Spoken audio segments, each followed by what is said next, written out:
एक दिन गौतम बुद्ध अपने शिष्यों के साथ एकदम शांत बैठे हुए थे।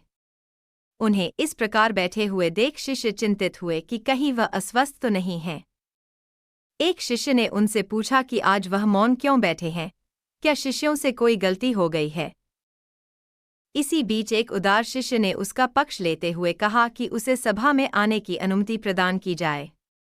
बुद्ध ने आंखें खोली और बोले, नहीं, वह अछूत है, उसे आज्ञा नहीं दी जा सकती। यह सुनकर शिष्यों को बड़ा आश्चर्य हुआ। बुद्ध उनके मन का भाव समझ गए और बोले, हाँ, वह अछूत है। इस पर कई शिष्य बोले, हमारे आश्रम में जात पात का कोई भेद। तब बुद्ध ने समझाया, आज वह क्रोधित होकर आया है। क्रोध से जीवन की एकाग्रता भंग होती है। क्रोधी व्यक्ति प्राय मानसिक हिंसा कर बैठता है, इसलिए जब तक वह क्रोध में रहता है तब तक अछूत होता है।